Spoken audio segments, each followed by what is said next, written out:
So you're listening to Infiltrate Radio, episode 36. Do us a favor, the sponsors that you heard before the show, go ahead and click on those links and help support the show. And it just so happens, I know, Willie, you're a busy guy, and you got kids too, and you got family, and you got your boxing career and stuff like that, so I appreciate you coming on. We had to do an impromptu later than normal episode, so Biz will be joining here in just a minute. But, Willie, I appreciate you coming on the show, man.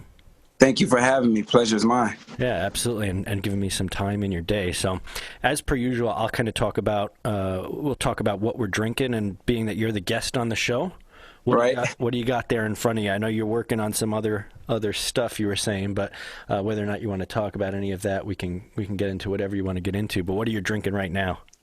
Oh, just typical athlete stuff, a Gatorade. So, what kind of Gatorade is it, though?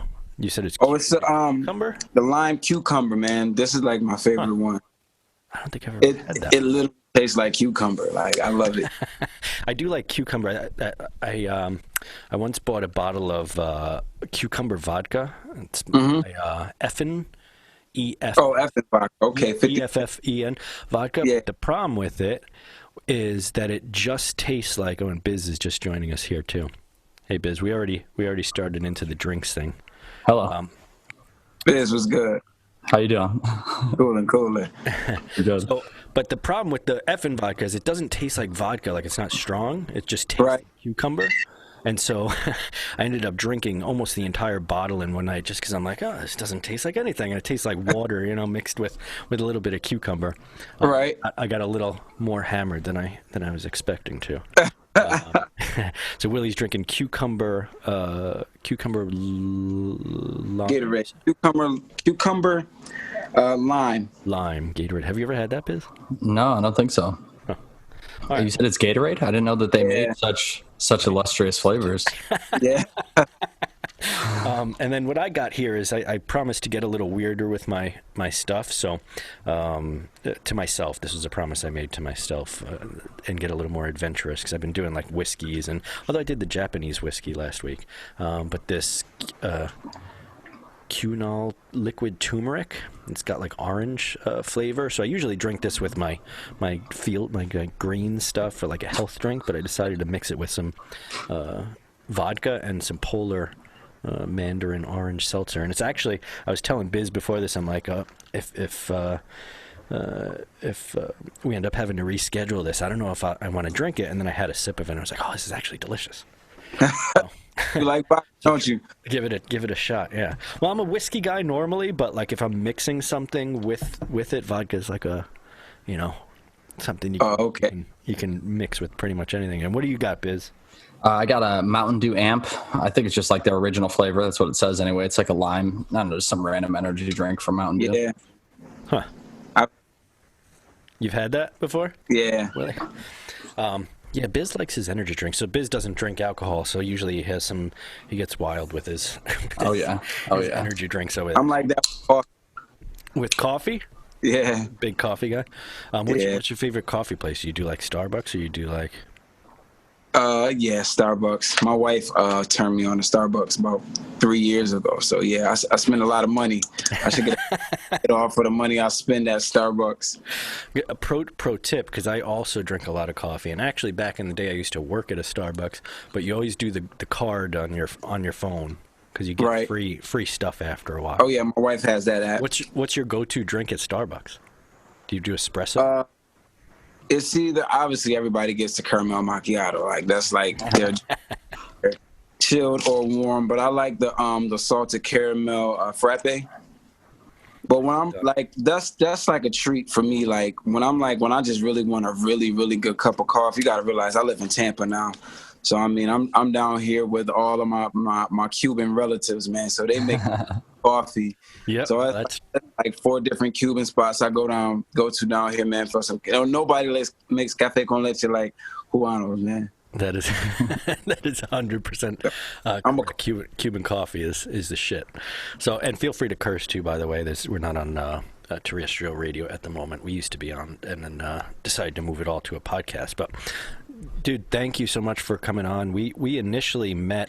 Well, I think you had back in the day, you used to frequent Muller's Cider House quite a bit when you lived in Rochester. Yeah, me and my wife liked the hard cider. That was a place. I'm not big on the alcohol, but the hard cider and then the donuts that day. Yeah. Yeah. So I invited you out to be a guest judge on the cider donut, best cider donut in Rochester contest. Yeah. So that was fun. So I appreciate you coming on and speaking with us. This is something we just started up. We're on episode 36 or whatever now. Oh, wow. And we've got some sponsors and stuff going on now, and it's, we're moving forward with it. So, you're in the beginning stages of our evolution into the big leagues over here. Oh, yeah. But great. So what are you up to right now? What projects? So why don't you introduce yourself? Because you're obviously we know big deal, but we never actually we never said who you were, right? So I mean, no. I don't know how to introduce myself, but it's just Willie Monroe Jr. From Rochester, New York, originally from Rochester, New York, now living in Tampa. Professional fighter, top 10 middleweight, top 10 super middleweight in the world right now.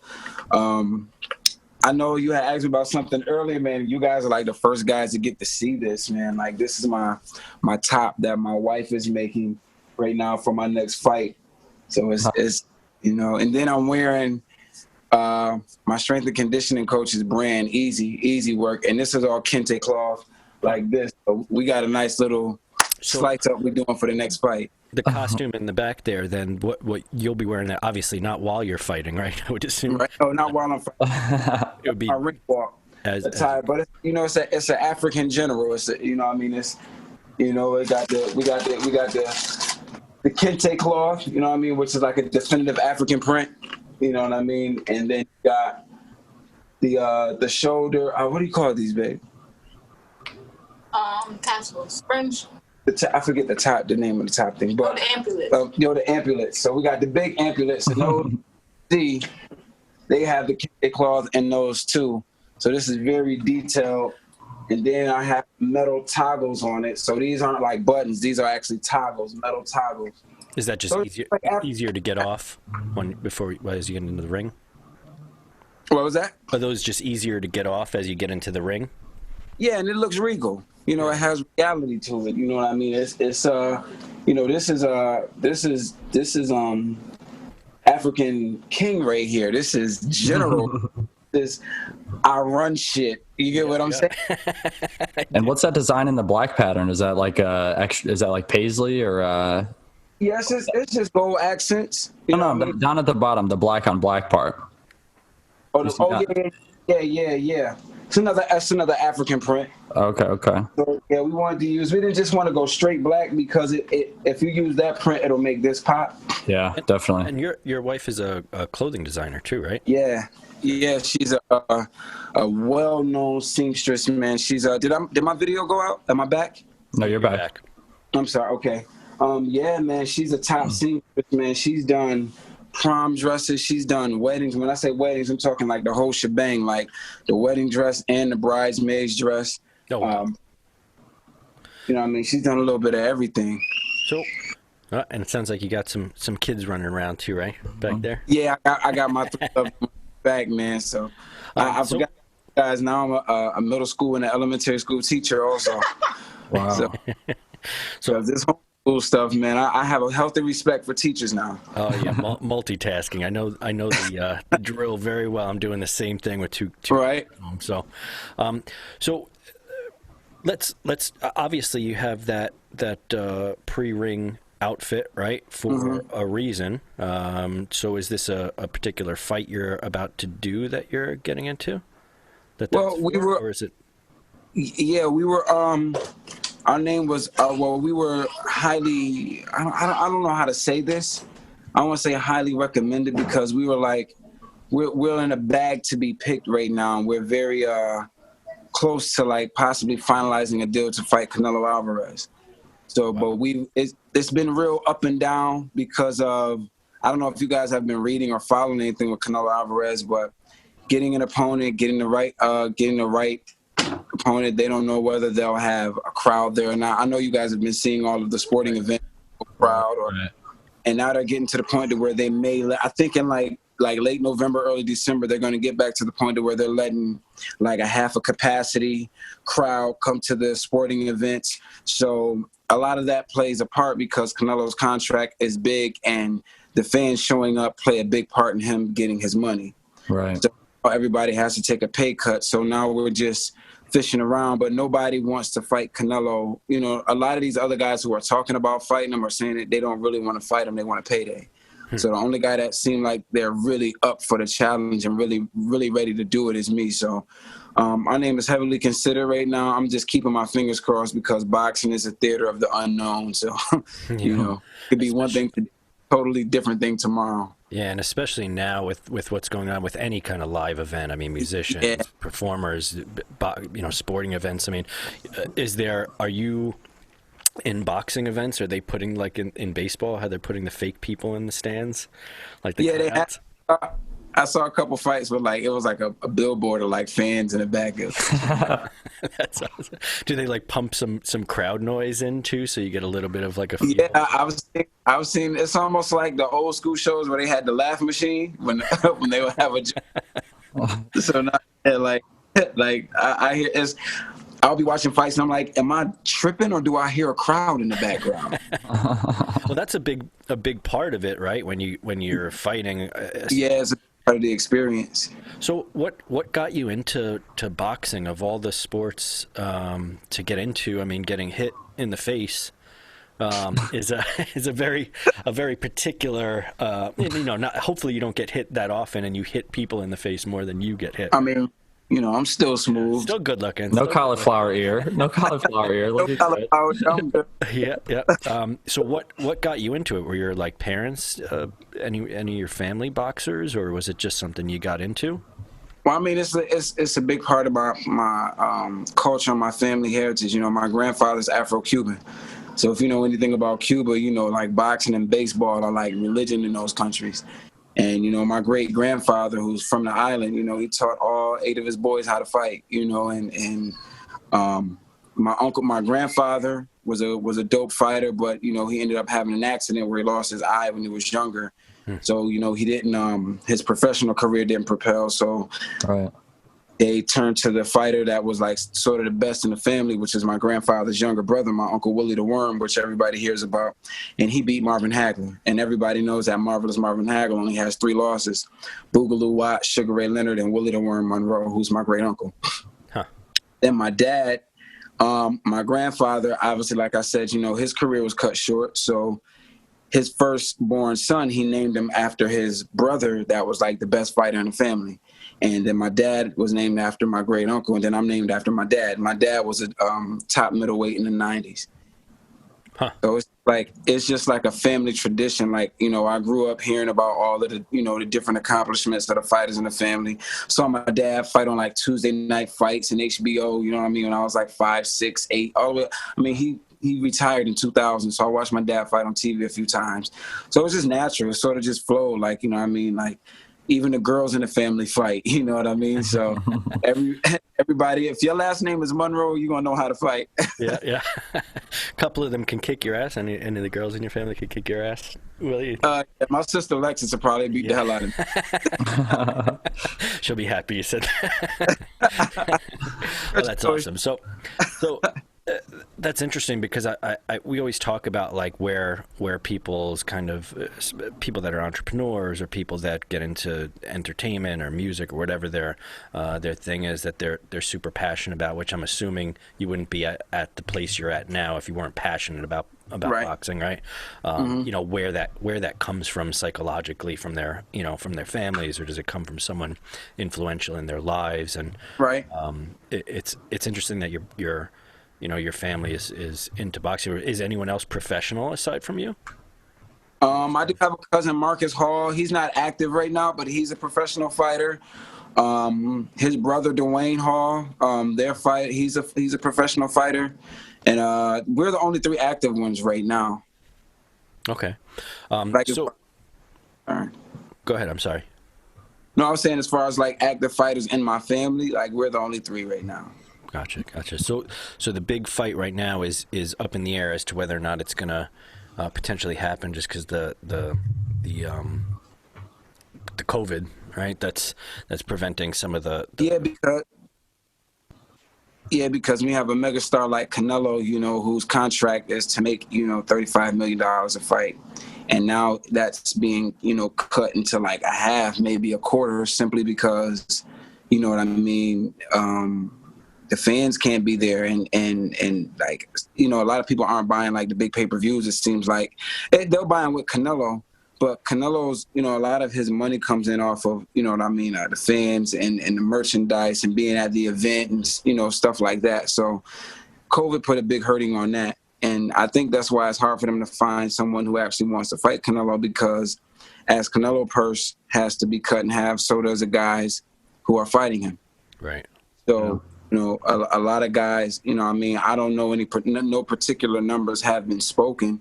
And if the numbers aren't, particularly good for us, then, that negotiation will have to be done, behind closed doors, obviously. Right. However, I just, I want to fight him simply because in 2016, I want to fight Canelo because I know I can beat him and I want to fight him. But in 2016, first and foremost, foremost, that's why I want to fight him. But in 2016, I was tantalizingly close to getting a fight with him. And Golden Boy was very, very arrogant. Like, they gave me a second contract that said, if you beat Gabriel Rosado in the co-feature to Canelo's fight, then in December of 2016 you'll get Canelo. But they were so arrogant to give me that, because they felt like I didn't have a chance to get against Gabriel Rosado, and they gave me the fight on a 3.5 week notice. So, a 12-round championship fight is an easy 6 to 8 week training camp. So they gave me a 3.5 week notice, and they already didn't think I could beat the guy. So they just thought, Rosado was going to walk through Willie Monroe, but I ended up beating the brakes off of him and winning the belt that night. All right. And next thing you know, Canelo's injured. So I'm like, and I'm just like this here. Like, you can't throw something that good at a real fighter because of your thoughts of him, and then he proves you wrong, and then you run and do something. Like, just the nature of the situation, it's almost like you kind of owe me. You know what I mean? Like, you owe me this because you guys called me in and were so arrogant to believe that I wouldn't win. Not only did I win, I won in I know you guys don't understand scorecards, but one judge had me winning 8 out of 12, another judge had me winning 9 out of 12, and another judge had me winning 10 out of 12. So when you look at those numbers on the 3 judges' scorecards, and I fought him in his backyard, like I was on the B side. I walked to the ring first. I was introduced first. I was completely on the B side. And you beat a guy that bad in their backyard, like, that says something. Definitely. So I know the business of boxing, at least back in the day, I don't know if it's evolved at all, because you have to be your own business, right? I mean, you're essentially an entrepreneur that's running everything, and I don't know if I'm sure you have management and other people in your team that are doing some of that. Like, do you feel, because you had family that were in it as well, that they gave you a lot of kind of insight into the business side of it, and or do you have a lot of family around you that are in your team, or is it people that have been recommended? Like, how do you pick people that you can trust? And the reason I say that, Willie, is because I've been in business myself, and I really like to have people that I can trust, but then I also know their work ethic, what their value is that they bring to, the situation. And that balance is a hard part. Yeah. Do you feel like you've got a good grasp on the business side? Because you're pretty successful at this point in my eyes. I mean, you're working your way up the ranks, and you're out there. So obviously you you knew how to get up the top. I mean, obviously you beat people up too, right? Which is part of it, right? Which is a good thing. You win fights. Right. Do you think that someone was like a what do you call it? Like a mentor to you business-wise that helped you do that?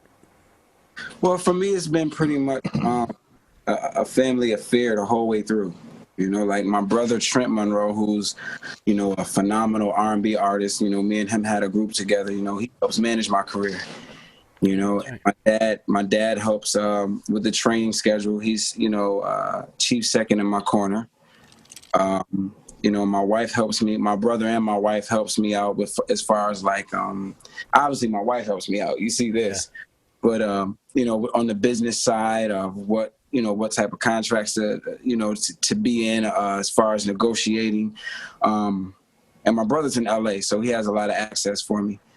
So he's supposed to be one of our guests, I believe, actually in the upcoming weeks. I contacted him recently. Yeah. Dope. Yeah, my brother handles, man. He's my brother's smarter than me, so like he handles my little brother's smarter than me, right? I went to school with both of you, and I remember. Yeah. I think I went to school with one of your cousins too, Tracy Monroe. Tracy. I think so. I think I went to Monroe back when it was like a middle school, like James Monroe High. Back when it was just a middle school, I think she was there when I was there. Yeah. Yeah, that's my sister actually. Oh wow, yeah. So went to school with the whole fam. Yeah, we close. Yeah. But yeah, like it is. There are some people who are on my team who run some of the business who aren't family, but I keep a few family members in the loop. You know what I mean? Because I know on a good, bad, rainy or sunny day, they're going to be looking out for my best interest. Definitely.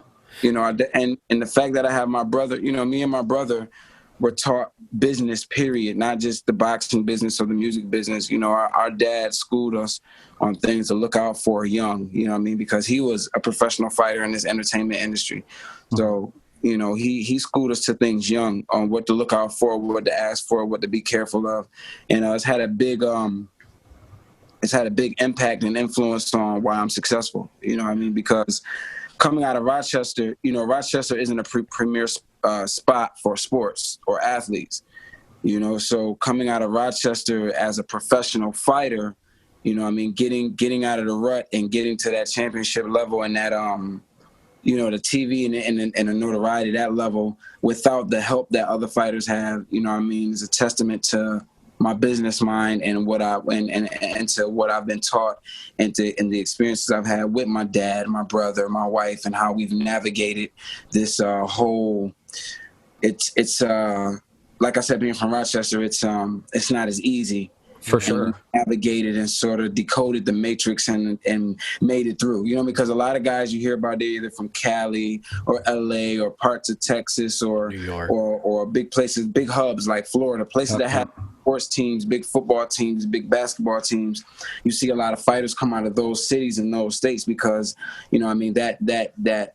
those relationships and that energy is in that area. Whereas in Rochester, we don't even have our closest pro team, is the Buffalo Bills. Right. And we have a dope basketball team, but as far as like an NBA team, an NHL team, a Major League Baseball team, we just don't have that where we are in Rochester. So to be able to come from a city like Rochester, who's not particularly sports based, and be able to make it to top 10 in the world in a sport that's an individual sport, not like basketball or football where I've made it to the top, get to the top as one man with a team behind me. I think that speaks volumes. I absolutely 100% agree with you. Yeah, I agree. It's amazing that you're, because I don't know of any boxing. I wanted to come see you fight. And as a matter of fact, I was planning in this upcoming year. There was a whole bunch of life stuff that was going on last year that caused me to not be able to do much of a lot of stuff. But this year, I was like, all right, I want to go see him fight somewhere, and I'll fly somewhere if I need to or whatever. And then COVID, of course, and then of course COVID happened. But I do want to come. I do want to come see you fight. So maybe that'll be the fight when you get that fight with. I'm sorry, what was his name again? I know you. Canelo Alvarez. That's the guy. Alvarez, yeah. That guy. When you get the fight with him. I've heard some talk back and forth. I've been being quiet and just been keeping my eyes and ears to the street. I've heard that I think in December they're going to let, like at AT&T Stadium in Texas, they're going to let maybe a half a capacity crowd be able to come to the fight because Errol Spence and Danny Garcia just signed to fight, and they were supposed to fight in November, and they just moved their date to I think December 5th, and they're gonna have a full crowd. Well, not a full crowd, but when you say proud of Dallas Cowboy Stadium. I fought there, and that place holds 80,000 people. Right, so, wow. I mean, if you say 40,000, that's still a lot of people. Yeah. Yeah, I think you can socially distance there too, right? If you leave enough seats in between people, like. I swear to goodness, man, when I fought there, we were up in the we did the press conference way up where you could look down into the field, and man, I swear the ring looked like it was about this big from where we were. Man, got to get those little binoculars that they give you, right? That was a blessing. So, do you see yourself staying at the same weight class, or do you have any interest in moving around weight classes at all, or is that something? Well, this next fight will be a move up because I'm now at super middleweight. I'm no longer at middleweight. We ironically enough, our last 3 fights were at 160, 162, 163, and anything over 160 is considered super middleweight. Anything over that limit.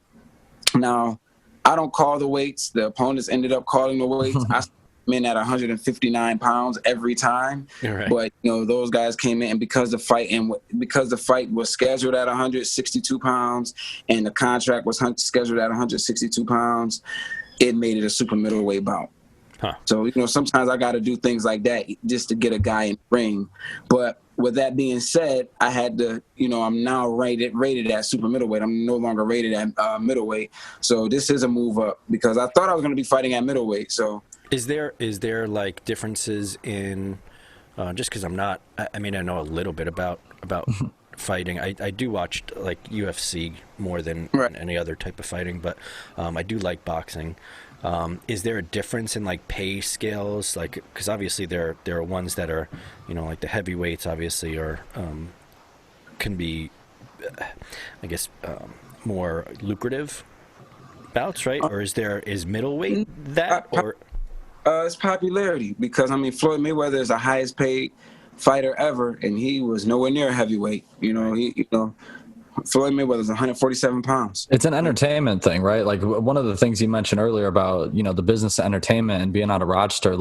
Rochester has a couple notable entertainers and a couple notable athletes and a couple notable musicians, but at the end of the day, all 3 of us technically are a little bit of an anomaly of what the typical Rochester person breeds, because it breeds a lot of dreamers and not a lot of action takers, unfortunately. And it's got a lot of history, but not a lot of modernization, unfortunately. It's got good roots, but it doesn't have good substance, unfortunately. And it comes across in a lot of the people that grow up here and stay here and that spend their years here more or less. So I think you struck on a vital topic, and I think you say, boxing is very much an entertainment thing. It's fighting for entertainment. It's not fighting to prove really much of anything other than to entertain the fans and to entertain the notion of can I beat your ass or not? What I mean? Right. So I actually prefer boxing over UFC fighting and stuff like that, because UFC, to me, it's a little bit brutal. I like a little bit of class in my fight. I know I don't know what it is about it, but I prefer seeing a little boxing because it's, like I said, it's a little less brutal. I know a fight's a fight, but not into the let me crack your skull against this cage. Right. Well, honestly, I'll tell you this though. Honestly, boxing's a little more brutal than MMA, and I know you guys may say, well, those guys get the kick, and they get the kick, but those guys are 80% of their knockouts are tap outs. Yeah. No one's taking a beating. Guys are taking a beating, of course. You may get that. Something every so often you'll get one of those big ones, like this guy that just landed this roundhouse kick that's been had. Did you guys see that? Oh my God, that was like a Ninja Turtle move. I've never seen anybody do anything like that. But every so often you'll get a knockout like that, and then a lot of the knockouts are the guys either tapping out. Yeah, but boxing, guys are getting knocked out, and boxing out. Where if you get tired, you can't hold a man until you breathe. You hold the ref coming and breaking up, you just constantly taking punches if you're not in shape. Not to say anything is, not to compare the two, but they're both very brutal sports, man. And yeah, I remember watching anybody doing Khabib when he was when he started fighting, was just an animal. But it's all grappling. He's not. I mean, he can hit, I guess, too, obviously. Right. But like that's why that Conor McGregor Khabib matchup was kind of interesting too, and that was obviously Conor McGregor's just a superstar, and it's a moneymaker for him too. But just to be undefeated and just be a grappler, and to get someone like Conor McGregor, who I think is taller than him, right, by a significant amount. Then Floyd. Not Floyd, but Khabib in the UFC. Khabib. Yeah, it was taller than Khabib. I think him and Khabib were about the same height. Were they? Okay. But just to see him put McGregor like almost immediately, like the first like 10 minutes is like, yeah, McGregor's gonna lose this one. Khabib is he's like a robot, man. That kid is special. So because we were talking about weight classes, and the reason I brought that up is because I've seen the like super crazy weight cutting that some of the other sports do in order to get into weight classes. Is boxing kind of similar in that regard, or is it just because you have those interim weight classes, it's a little bit less intense? It depends on the person. You know what I mean? And weight cut has a lot to do with what you eat, how disciplined you are. You know what I mean? How well you take care of yourself in between fights. You know, you got some UFC guys who the weight cut isn't hard for them because they live the lifestyle of an athlete.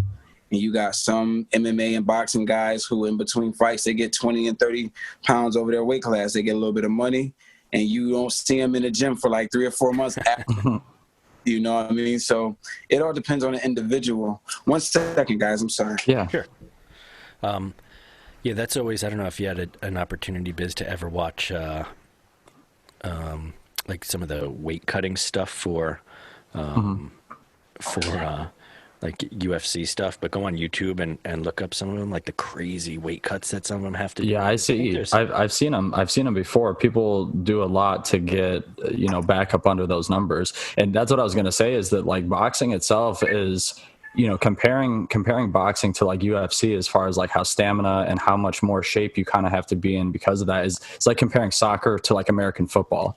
You know what I mean? The traditional European soccer, you're sprinting 90 minutes practically, with a couple breaks if someone makes a goal or a penalty. You know what I mean? Whereas American football, you're stopping every couple minutes, you're setting the line again. You know what I mean? It's a little different. It's kind of the same thing. Boxing requires you to be a little bit more physically fit because you get less breaks in your pinnacle moments. And you're in the ring a lot longer. You got 12 3-minute rounds. Right. So what's your take? Can I ask your take on that McGregor boxing match?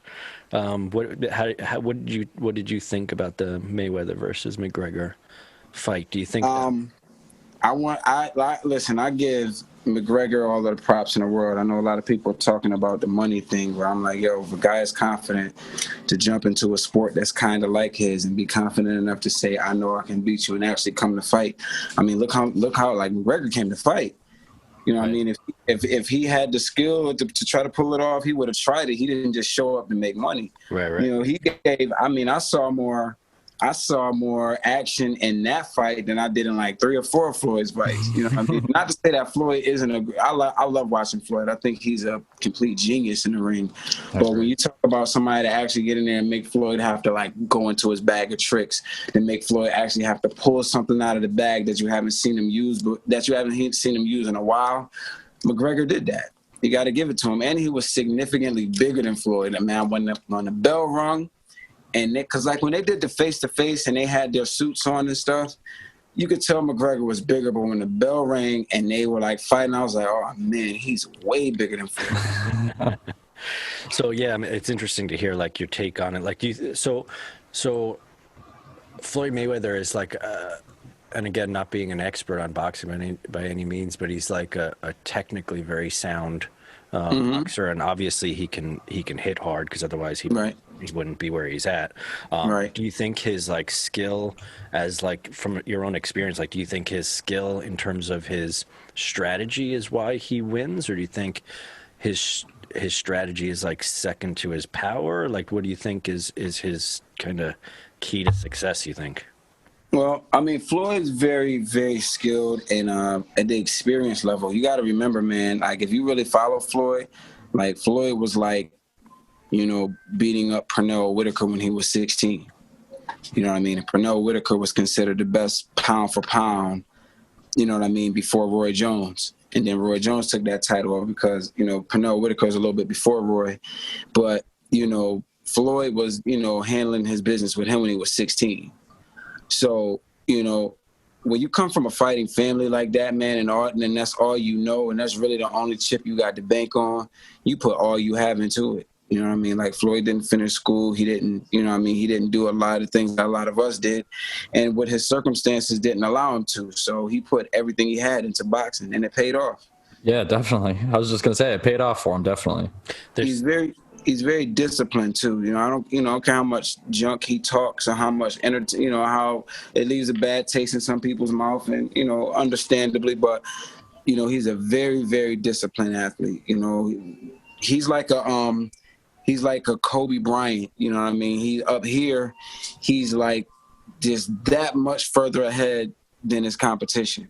Yeah. And whether you win by a thread or a mile, you win. And they understand that. So, all they need, like a lot of us, different people, we may need, I need this and I need that. No, I have to see this and I have to understand that. It's little minuscule things that Floyd uses to his advantage and people don't understand, you know what I mean? Like, well, how could that little thing work? You know what I mean? And it's like, think about anything started out as a thought first, right? Of course. So if you build on that, man, he's very smart at like finding those things. And he's been doing this so long to where he knows where everything is, where everyone is, how everything's supposed to be placed. And he just makes you dance his dance. Man, they say getting hit in the face makes you dumb. You don't get hit though. Yeah. You're a fighter that rarely gets hit. It's what's interesting about what you said too is like the fact that he didn't have there wasn't like a fallback plan, right? He just kind of had to do it because he didn't have the option. And there's something, I forget where the quote's from, but it's like if you want to take the island, you're seizing an island. What you do is you burn the boats. Right. As you're seizing the island, you burn the boats, and then you got no choice. You got nowhere else to go. Right. And that can be super powerful, even if it's not necessarily actually the case. If in your mind you're like, I have no other choice, because I think that's where success sometimes comes for people too, is that they're willing to. Are not willing. They feel like there is an obligation for them to win. Right. So like if in their own heads, like to yourself, right? You don't want to disappoint yourself, so to speak, right? So you've got this like I've already burnt the boats. If I don't come out on the other end, either not necessarily successful, like winning the fight, but doing what I needed to do to become the best Willie, Monroe Jr. that you could possibly be, right? It's a very business mindset, because I hear a lot when people start up businesses or they start up things like, they go into becoming whatever, musicians, artist or whatever. Like, it's crazy for you to think that you can do that. But there's something to like the mindset that just keeps coming up. Is every episode, every time I have someone on that's doing something significant, it's this mindset of like it may sound crazy what you're doing, like to some people in Rochester, right, Willie? Your friends were like, there's no way you're going to become pro. Why are you doing this? Why are you choosing this as a career potentially? Even if they're not saying it directly to you, they're saying it in their mind, and you can feel that. But there's something in your mentality and your personality that tells you, no, it is possible. Yeah. I mean, how did you make the move from, there's no professional sports teams here. I did hear you say you were in an R&B band, so I'm going to have to see if I could dig up some of those to put on the podcast here.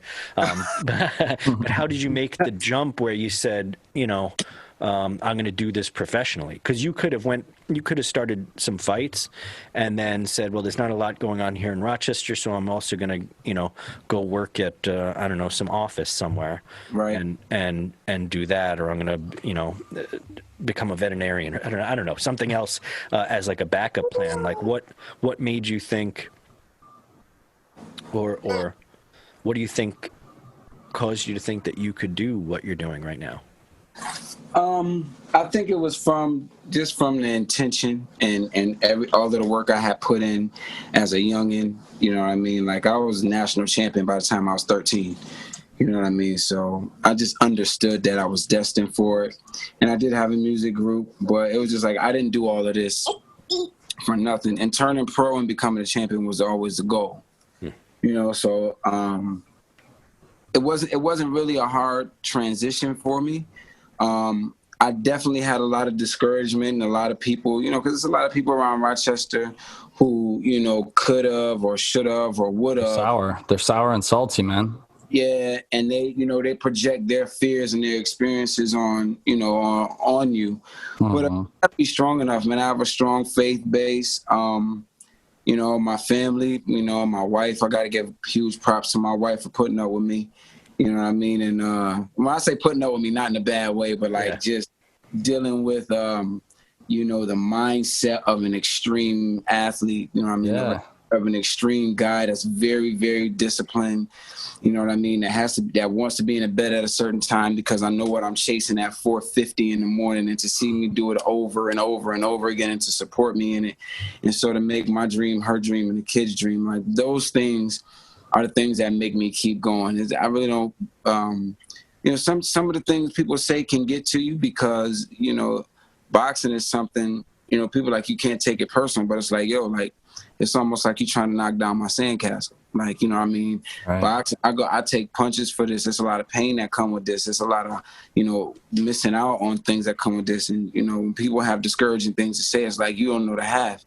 Because if you did understand half of what I was going through or half of what this entails, those words wouldn't come out of your mouth. But for them to come out of your mouth so freely tells me you have no understanding and you really shouldn't be talking. Right. People, that's their First Amendment, and people love to use that one.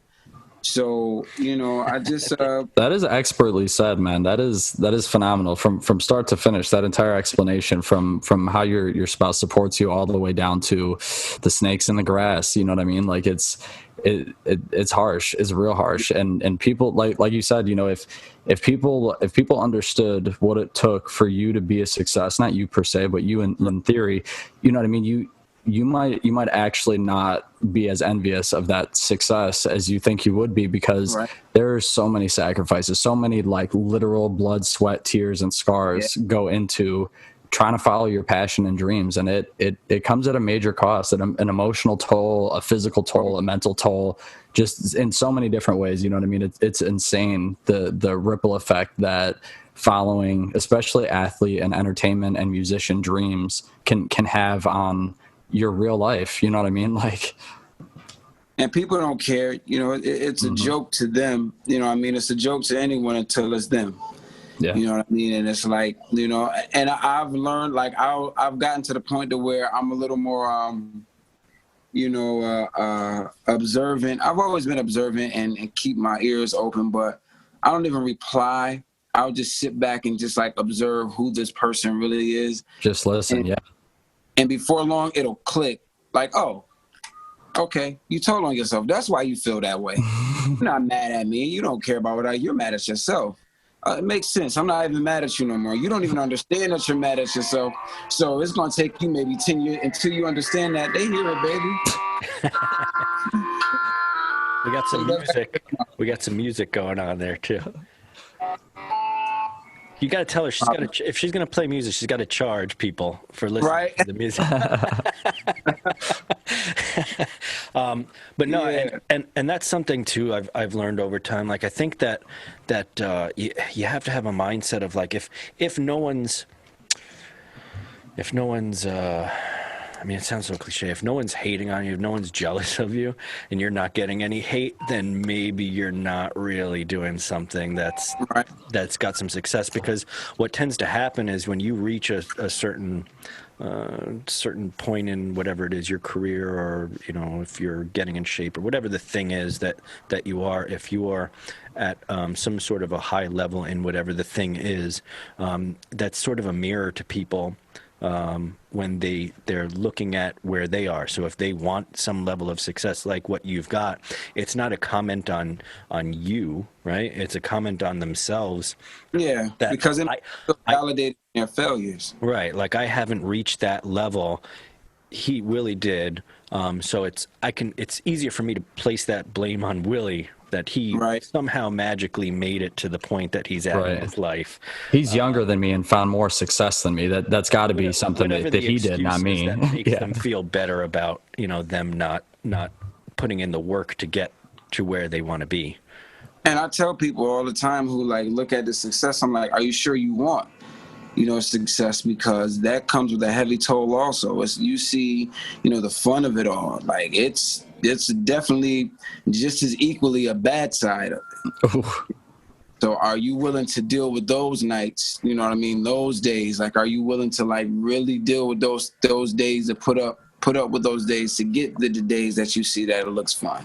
Yeah, because that's about a 60-40, maybe even a 70-30 balance sometimes, as far as the bad to the good. You know what I mean? So sometimes the weight isn't always. Sometimes the weight of the good, helps outweigh the bad. But I think you're right. I think a lot of people, especially, again, I keep going to these entertainment people, because I feel like the entertainment side gets a little bit more shafted when it comes to pay. Athletes get substantial pay, so not money isn't everything, but it helps in a way. So with entertainers and stuff like that, I feel like they get, how do I want to say, they get kind of mentally abused, in the sense that they feel like they need to stay, in a bad mental state to keep making their art. You know what I mean? So can I get into something just and we're probably going to wrap up here in a couple of minutes. Yeah. But so what is your regimen? What is your exercise routine? I used to run marathons back in the day. I want to do a marathon before. I want to do one marathon, maybe before my career is over, and then probably do one after my career is over. Marathons are, that's fun. My thing. So you did 26 and a half miles? So I had quit 26.2. Yeah, quit smoking cigarettes. Wow. So I started doing ultra marathons too after. So show off. They were 30 something miles at a point. But so I had quit smoking. My daughter was just born, and I was like, I've got to stop doing the bad stuff and start getting healthy and whatever. So I'm kind of an extremist where I don't do anything ever halfway. It's either this or that.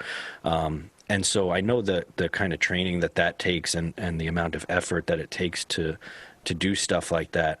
What are you doing? Because obviously you, with the marathon training, you have to taper before before you actually. I was just going to ask you, wait a minute, what do you do for marathon training? So and you have to do things during training runs and during the actual race, you have to eat during it, which is always a weird thing to be running and eating. You're eating because your glycogen in your muscles can be depleted before you've gotten to mile 21, and if you hit mile 21 and all your glycogen's gone, you're not going to get it in fast enough to make those last 4 miles. So whenever anyone runs a marathon, they're like, even if you make it to mile 21, you may not finish it. You would think, just another couple of miles and you're done. No, that's if you're out of it, you're out of it, right? And then all of a sudden, you skin your knees and you're laying on the pavement wondering how you got there. Right. Is there a similar kind of taper as you get close to a fight? And I brought up the cutting weight because I know with the UFC, they're doing sometimes these drastic cuts for things. And no matter how much conditioning and training you've done up to that point, you then get into the state where you're catabolic and you're killing yourself. Basically, you're taking all the water out of your muscles, and then you have to replenish yourself. So what does your workouts look like? I mean, can you give me just a general idea? I mean, don't give away all your trade secrets or anything, but what do your workouts look like? Well, I can say this. I don't really have the problem with the weight loss thing because I'm pretty disciplined even in between fights. I just sort of live the life. I'm vegetarian, so, the weight cut isn't a problem for me. But yeah, the closer we get to the fight, you know what I mean, let's say we're in a 6-week camp. You know, the first 2 weeks we may start off sparring, 6 or 7 rounds, 3 times a week. You know, if it's Monday, it may be Monday, Wednesday, Friday, or Tuesday, Thursday, Saturday, depending on what it's like. And, depending on what the sparring partners, their time schedule and everything, we'll fit everything around my sparring partner schedule because I'm pretty much freed up for training. And so it's either Tuesday, Thursday, Saturday, or Monday, Wednesday, Friday with sparring. And the closer we get to the fight, we have what we call a peak week in sparring. So, the first 2 weeks of camp, we may spar 6 rounds 3 times a week. And then in the third week, we'll get up to about 8, 7, and 8. We'll flirt with 7 and 8. The fourth week, we'll stay around 8, maybe push 10 at the end of that week. The very last week of sparring, we'll do 10, 10, and we'll do 12 once. And then there's no more sparring for about maybe 8 days before the fight. And it's just a lot of pad work, drills. I'm up at 4:50 every morning. 4:50, and it's still dark. It's dark when I get to the gym, and it's still kind of dark when I leave the gym in the morning. Wow. And at nighttime, it's just I flip-flop my schedule. So I do all of my boxing in the morning and all of my running and stuff at night. So at night, I'll run 5 miles. I've cut my 5-mile time down to 37 minutes. I want to get it 35 minutes flat. Okay. I want to get 35 minutes flat because that was 34 minutes and some change was my best time when I was 27, 28. And I'm down to 38 minutes. I got 5 miles done in 38 minutes a day. So I want to cut it back down to 35 minutes. So do you, so that's what I was going to ask you too, is the sparring your only cardio, or do you do cardio and, some sort of static? Oh, we have man, we're my strength and conditioning. You guys know who Lucky Easy Work Fitness is, man. You guys know who he is, man. I don't personally, but let everyone know who he is. He's a well-known fitness instructor in Rochester. But if you watch my fights, he's in my corner. You know what I mean?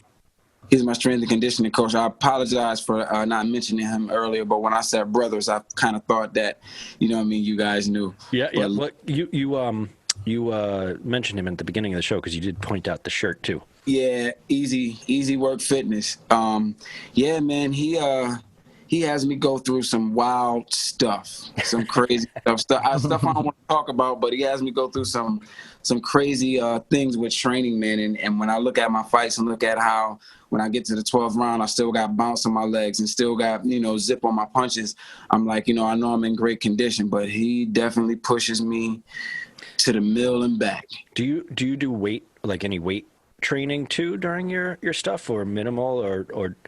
It's very minimal because, there's a difference between strength and punching power. A lot of guys think because, if you're big and swollen, you hit harder. And right. Punching hard is a technique. It's not just about being big. Because I've seen some of the skinniest guys knock out some of the biggest guys, Yeah, that's funny. Go ahead. I'm sorry. I was about to say my brother is one of them. My brother is very skinny. I've seen him knock out some very big guys. So. Yeah, that's what a lot of bodybuilders will say that too. Just because you're, you look like, bodybuilders will specifically look to look a certain way, muscular wise, but that doesn't necessarily mean they're strong. Right. I mean, obviously they have to lift heavy weights for the most part to get muscles to look a certain way. But I 100% agree with it. But it's super interesting to know that you have a kind of a taper period too. Yeah. There and one of the other things that we would do before a marathon, we'd stop weightlifting because there was a potential you hurt something, right? You'd start doing squats and you hurt your hamstring, or you do something stupid, drop a weight on your foot. Something stupid right before the race, which I have done. From experience, I learned it. I dropped a dumbbell right on I think I broke my little, my little toe. And I ended up running it anyway, a week later. But so luckily it was a week before and not, there's not a lot you could do for your little toe. You don't friggin' cast on it. Hey man, I broke my little toe twice, and both times it resulted in me casted. And then in the off season, do you also do training with him, or is it something you just have your own routine of what you do to keep yourself kind of? I train with him in our off season. Actually, that's why when we fought Rosado, I have to pay homage to Lucky for that camp, because when we fought Rosado, about maybe 5 weeks before that, we were in the gym real hard, and we had just fought in June. And we thought we were, in our contract, we were supposed to have another fight before the year's over. And it looked like, things weren't going to happen. So I just told Lucky, I said, man, I'm not going to I don't want to keep killing myself, with nothing coming up. And he was like, yo, we made a commitment to stay prepared regardless. And I've changed my whole schedule so I could do this new stuff with you. I got, new clients and everything. And I'm like, yo, you're right, man. I don't want to let you down. You done flipped your whole schedule for me for us to do all of this new stuff. I said, you know what? Say no more. I'm there. And for 5 weeks, man, we just went into a crazy, our own little camp, our own wild little camp. You know what I mean? It was like a secret almost. We would meet, we would work, we would talk, we would watch fights, and with nothing coming up. And then on a 3-week notice, we got the Rosado fight, and I couldn't do nothing but call him and say, thank you, because I know we're going to beat this dude, and I'm in prime shape because of the last 5 weeks. So, in the off season, I train with Lucky. Lucky's a phenomenal. This dude it's crazy. It's not crazy. It's I keep using that word. It's refreshing and a nice thing to get information from Lucky. And then sometimes I'll be either I was in San Francisco or LA, and I'll be working with maybe a top coach or a top chiropractor or a top masseuse therapist or any type of physical therapy. And the stuff that these people who are getting paid 6 and 7 figures to talk to this information that they're relaying to NFL players and NBA players and stuff, they're giving me this information and they're telling me stuff verbatim that Lucky tells me right in Rochester. So I'm like, wait a minute, this guy has the knowledge and the know-how of these guys. Why isn't this guy a freaking multimillionaire yet? Well, what I'd like you to do too, if you could, because a bunch of our listeners are in Rochester, so shoot me over the links to his stuff. I'll make sure I have his information posted on the social media and all that stuff too. And anything you want me to kind of put up there too, shoot me any links, clothing, your wife's business as well, all that stuff. Absolutely. I'll shoot you all three of our, well, you already know my Instagram, but I'll shoot you her Instagram and his Instagram. All right. I really appreciate you coming on the show. It was great to talk to you and see you again. And do we have a next fight aside from the bigger one that you're planning that you're about to be doing, or is that one the one that's the next?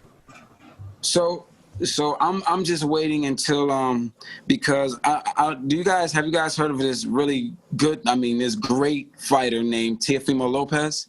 I've heard the name.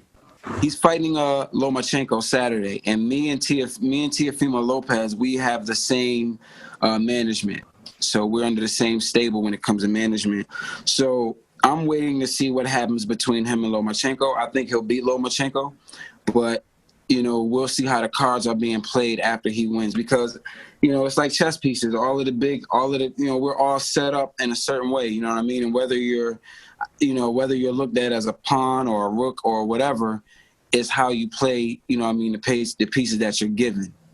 You know what I mean? So I have to wait and see what move is made this Saturday, and then I'll know whether I have moving room to negotiate Canelo or if I could fight somebody else. There was another fight offered to me, but the business behind it wasn't really what I was looking for. And it's a friend. They asked me to fight somebody who I grew up in the amateurs with. We were we've had a couple professional camps together where my family knows his family. And we both agreed that we wouldn't fight each other unless there was some M's on the table. And, we're sticking to that. They tried to get me and him to fight each other way back in, this had to be 2016 for $85,000 a piece. We were get out of our face. There's so many other guys. Is it because they know you guys are close to each other that it would be a good story to sell on their part, Yeah, but if you're gonna make two friends fight each other and you're gonna sell this story and it's gonna be sold and broken down like that, you got to make it worth our while also. You know what I mean? We're talking family. That's a good call. It's a good call. Yeah, there's a lot of history and a lot of chemistry there for that sort of fight. So and the thing is I know that it could be turned into something big later. me and him have talked about this. Like, this is something we've sat down and talked about. Like, look, like, we spar together. We're in the same weight class. Like, look, it could happen. However, we gotta, we gotta name our price and not go below that, because, like, we're here in camp helping each other right now. We're working out with each other every day. We're slapping each other up. You know what I mean? Like, like, when I come to the fights, when I come to your fights with my family, like, you hugging my family. When you come to my fights with your family, I'm hugging your family. We're talking about going out to eat and stuff. So if you're gonna, step on the pride of, and obviously, you know what I mean, a fight is a fight. You know what I mean, business is business. But if you're gonna truly step into someone's friendship that deep, you know what I mean, at least put them in a position. So, and I'm not saying that money. I don't even think the relationship would be severed, because we both have an understanding. But if you're going to put that pressure on two athletes, at least make it worth their while. Don't try to walk away with all of the money, Right. And especially when, if you look at the state of boxing, you never hear about a broke promoter, but you hear about broke fighters all the time. Right. Well, that's why I brought up the business side of it too, because back in the day, I was wondering if it's changed at all, if there are any safeguards now in the sport that have, like, prevented some of the shadiness that was going on in the past, or is it really still every boxer's kind of on his own to protect himself from? You just have to, I think a lot of young fighters need to be a little more cognizant about the business and take time to learn the business, rather than, trying to see how many followers they can get on Instagram. I mean, do that, you know what I mean? But instead of becoming an Instagram sensation, really learn this business, because you can have 2 million followers and not a 1 cent in your account. Right. Patrick's going to love you're saying this. He just literally brought this up last week. It can happen. You know what I mean? So, a lot of people out there with, a lot of followers, no money in the bank. You know what I mean? And, you have to, fighters should, it's one thing called the Muhammad Ali Act. A lot of fighters are protected by that if they knew what it entailed. So when they read a contract, if they say, no, the Muhammad Ali Act protects me from this, so you need to change that. Well, no, this act protects me from this, so you need to change that. Or this shouldn't be in the, not having the intellect of, and don't get me wrong, you trust your lawyers and your team, but you yourself should just have a checkpoint in the back of your mind of, okay, not going to happen. You got to have some things that you say, I don't agree with.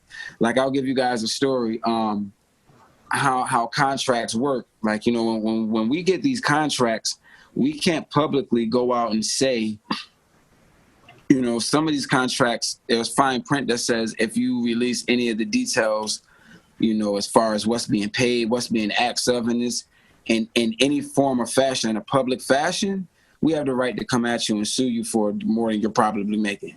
Right. So you'll hear fighters say, man, the business behind it wasn't good. And then you'll hear the fans say, oh, man, fighters always say that when they're scared. And it's like, nah, the business behind it was bad. Like, if I told you, you wouldn't sign it. You know what I mean? Just because I'm not saying nothing, promoters and managers, a lot of them in this sport, if you're not on their side, they'll throw rocks and hide their hands. You know what I mean? And you'll get like a fighter, let's say like Adrian Broner was supposed to fight Manny Pacquiao. This was like before he fought him, like 2-3 years before he fought him, they were talking about them fighting. And the story was he was offered $4 million and lotta, and then he pulled out. And there were so many people like, oh, Broner pulled out. Oh, I knew he was scared. He's a bitch. Yo, he's never made $4 million. How could you turn out? I'm like, first of all, you don't know how much he's made. You know what I mean? So let's zip that. You don't know whether he's made $4 million or not. And they're like, it's public record. It's not public record. But they want to be public record. What they released is what's public record. Right. You don't know what's being made. Yeah. And on top of that, we don't know what these things entail. A contract may say, all right, in the event that we're going to pay you $4 million for this fight. In the event that you win during the rematch and up until 12 to 18 months later, we want to be able to own rights to 40% of your intellectual property. Now, if we can't get, if you don't report to them If you sign this contract and say, okay, that's cool.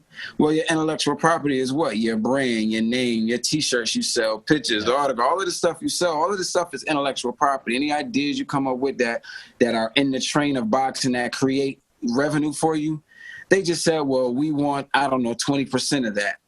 Well, you may look at it like, that's no money. I only make, maybe, $15,000 a year off of my merchandise. I'll give them 20% of that. But you forget stuff like that. Nobody just pops up and what does $1 billion company or $1 million company want with 20% of your intellectual property? They don't want anything with your intellectual property. They just know you're not going to give it to them, and that's a hook, line, and sinker. Well, right, if you go back to page, if you go back, they'll tell you if you go back to page 9, part A of the contract, you'll see that you're supposed to pay us this much out of your intellectual property, and for the last 18 months you haven't paid us. So guess what? The $4 million we paid you, we're going to sue you for $7 million now. So the $4 million you just made in the fight that they signed you on to, now they're about to sue you for $7 million. You've lost that and some because you couldn't keep up with giving them your intellectual property. And it's not that they actually want your intellectual property. It's just a way for them to stick their claws in you and get something later. To gain that control, yeah. Exactly. Now, I'm not saying that this happens to every fighter. What I'm saying is this is an example of things that happen to fighters that cause fighters to be broke.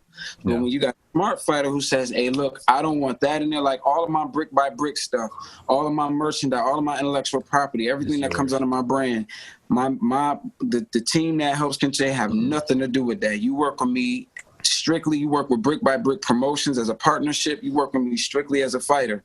So anything that comes along with entertainment, I did the movie Southpaw, so I get paid from that. You don't touch that. When those checks come in every 4 months, you don't get to touch those.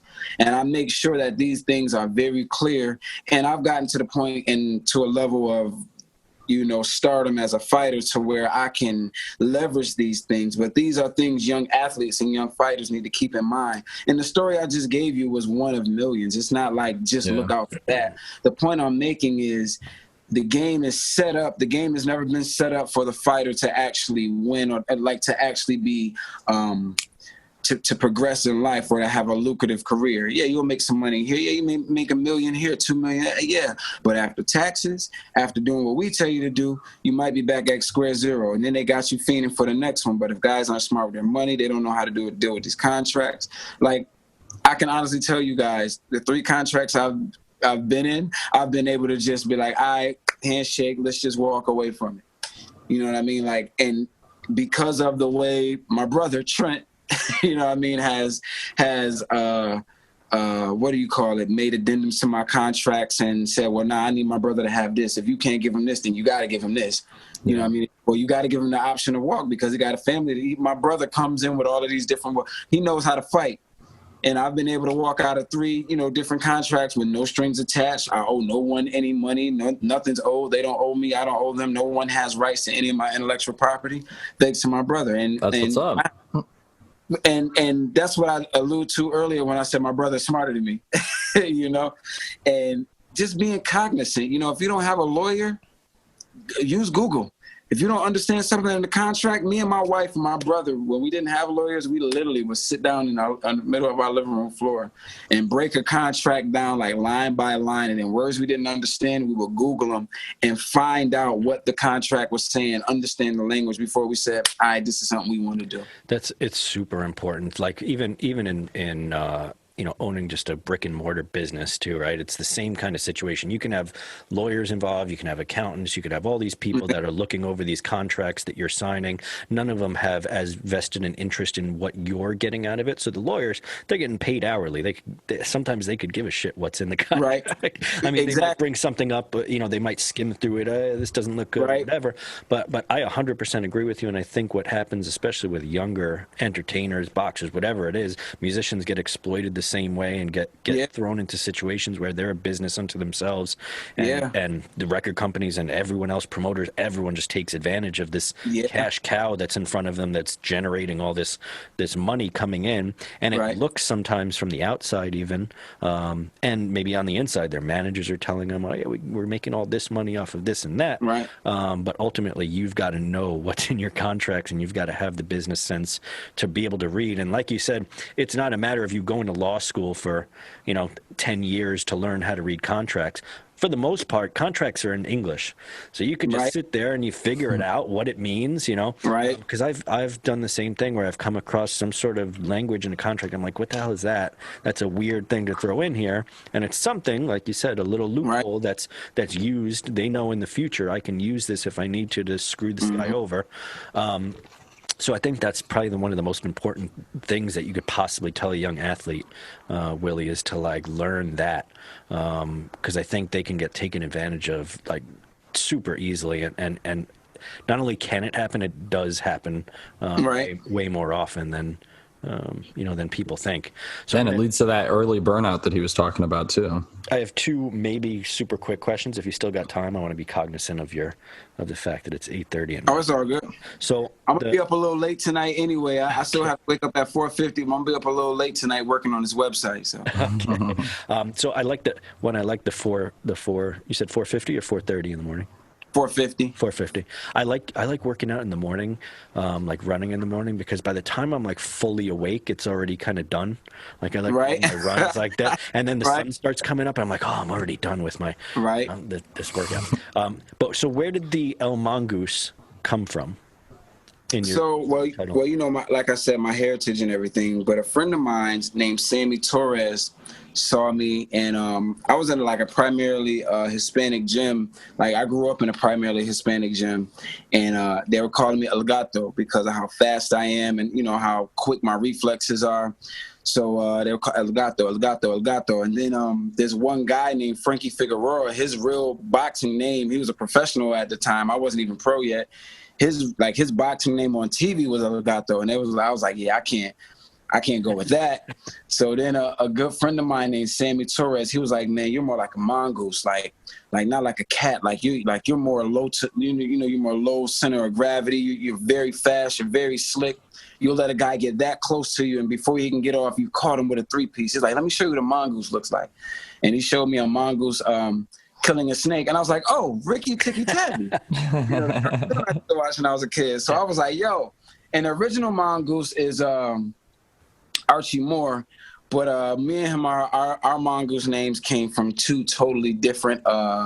He wasn't actually called, that wasn't actually his name. They called him the mongoose. He didn't refer to himself as a mongoose. But for me, it's more or less if you watch a mongoose, man, it looks like a squirrel. Yeah. It's furry. You know what I mean? It looks sweet. It looked like it wouldn't harm a fly, but they hunt, and they're one of the few predators who actually hunt other predators. A lot of people were talking when I was supposed to fight Charlo, and everybody was like, a lion, lion, lion. I'm like, well, lions only hunt what? Am I still there? The video's not there, but your audio's here. It did come back the last time. I'm sorry, and I don't want to decline it because it's my other little brother, but I don't want him to think I'm declining his call. But I'm gonna just wait and let it go through. Okay. So I get the mongoose reference now, and I'm gonna have to watch more of your fights to maybe I'll watch a mongoose and then you side by side on my. if you watch, sometimes I'll stand right in front of a guy, and I'll stand completely still, like a mongoose will, and right when he goes to attack, I'll switch that quick and counter before he can get on. Watch if you watch my fight with Centeno, they'll say he's posing. I'm not posing. It's just a freeze frame. If you watch a mongoose, he'll be very active, then he'll get real still instantly. And all instincts are on 1,000. And when it counters, it's something beautiful. Watch it. Sorry. You'll see. Yeah, there's definitely something, I think, to that, especially in fighting, being able to watch more than you're just acting, right? Yeah. So that's awesome that it's actually like a reference to your kind of your style when you fight. Yeah, I like that. that's my spirit animal, I guess. So one last question. So where do you see your career, like, I don't know, 5 years, 10 years? Do you see, I know you said one of your goals was to run a marathon. So that's a good goal. And I think your personality type is similar to a lot of like super successful people that, they've always got some like, something that they're striving, whether it be like something out of your sport or whatever, just a marathon or these little goals that Right. keep you, striving for being better. Like, where do you see yourself being, 5 years, I guess? Well, I want to retire in about 3.5 years. But I don't want to. I told my wife I don't want to fight past my 38th birthday. I mean, I know we got guys out here. I know you got Floyd. He's 40. He fought when he was 40. I mean, I know Hopkins fought all the way till he was 50. I know Roy and Tyson are about to get it on. I mean, I think That's a crazy fight. I think George Foreman recaptured the heavyweight title when he was 45 or something like that. But, personally, if it's in God's will, if it's in the plans of the great architect of the universe, if I can get these next few goals done inside of the next 3.5 years, I personally I'm a writer also, you know what I mean? And this is another reason why my brother is so close with my with my business, with what I'm doing, and making sure that business, like I alluded to earlier, with making sure that all of my boxing business, you guys, I'm a boxer. That's what my business is with you. I'm not your entertainment. I'm a boxer. That's the relationship we have in this contract, because I also have other things like writing and movies, you know what I mean? And I don't want the boxing world to still be attached to that, to where somebody's trying to make money or come up off of that, so writing. And probably just support my wife, man, because her career is exploding like crazy right now. So I just want to be there to support her, with her work as a seamstress, and making sure the kids are cool, man. I can be a rich stay-at-home dad. Yeah. No, that works, right? Yeah, that right. Probably I'm into right now training people. Like, I finally got into I've been a personal trainer for a couple people, but it was just more or less exclusive. I didn't want to make it a job because, number one, that's not my lane. Number two, my strength and conditioning coach in Rochester, that's his lane. So what would I look like as a fighter that's trained by him, but then taking his work and trying to make money off of it with other people in the same city?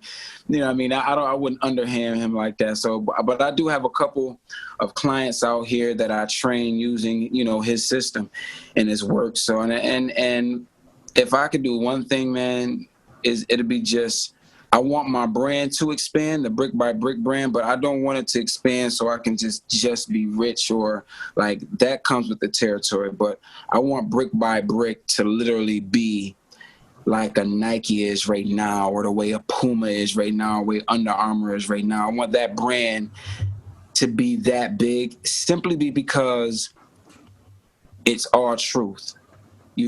Brick by brick is literally how we live, you know what I mean? And everybody doesn't, let me say this. You guys know the story of the Three Little Pigs. You know what I mean? You got the straw house, the stick house, and then the brick house.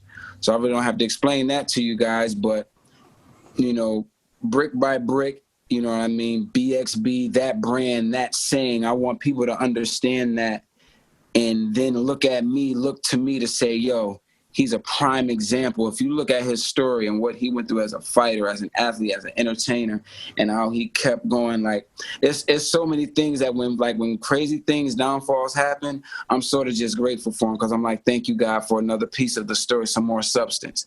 Yeah. Because during this pandemic, right before the pandemic, my wife suffered a miscarriage. Then the pandemic hit. Then in the middle of the pandemic, we lost everything in a house fire. Oh, man. And so we finally, God blessed us to be able to, get back on our feet and get moving. And then now an opportunity for a big fight. But when you take into consideration the pain and the confusion and the hurt in those situations, but still kept building brick by brick. Didn't put my working tools down, didn't stop the job, kept going. Those are the stories that people need to hear, because this is the stuff that people go through every day. I'm not the only one. But if we can get an acronym like BXB, because everybody's on acronyms right now, and brick by brick, a nice little slogan, well, people will understand this. And I have it on baby onesies. I have it because I want to be able to touch people in every area of life. You know what I mean? If you're a single baby mother right now, and hey, when you're putting this brick by brick onesie on your baby, you're reminding yourself, I'm going to get it. You know what I mean? If it's a pair of gym shorts, or if it's a T-shirt, if it's your coffee mug that you drink out of every morning, when you wake up, grab your brick by brick coffee mug and remind yourself that brick by brick, I'm going to get to wherever my goal is. Today is another brick being added. So if I can really instill that mindset into people, and it's crazy because now I see Will Smith saying brick by brick and brick wall, and I'm like, yo, I've been on this brick by brick. Like, that's been my slogan since like 2013. I almost mentioned that, actually. I almost did. I thought of it and I was like, let me not. I'm like, yo, here comes a guy with the same name as me talking about brick by brick. But I think Will talking about brick by brick, but that's I think that's a great message, because sometimes, like you were saying even earlier, sometimes people see the fun or the outcome of all right. that day after day training and the work that you're putting into the business side and continually going and I get a lot from the fitness world too, in terms of mentality of like training for things like marathons or whatever, of just, one more step, one more day of like training, one more minute you run, right. and you get closer to that, to right. the marathon, right? Yeah. A couple more steps, and that's how you build into this giant thing that people look at and say like, wow, how did he build this, he or she build this giant, empire, let's say, or whatever. And it's not always the case. Sometimes people do get some stuff, handed to them in a way, but for the most part, from what I've seen, looking at successful people and things that have people that have gotten what they want out of life, whether that be something financially, something creatively, or something even in their their marriage or their relationship, is these little things just done consistently over time, little by little, brick by brick. So I think it's a great slogan. Oh man. Like you can look like you can throw the slogan out there for me. I like it. I like it. So brick by brick. So all of that stuff too. If you want to, you shoot me links. I'm pretty sure I have access to the links, and I can set all that stuff up on the social media stuff. But I think it's getting late here. I'm going to let you get back to your your wife and your kids, and Biz looks like he's starting to fall asleep. He likes to go to bed at like 6:30 and have some chamomile tea and stuff. But I really appreciate you coming on the show. Anything you want to like just say before we go here? Thank you guys for having me. I'm sorry. I apologize. I'm trying to stop saying the word sorry. I apologize for my tardiness.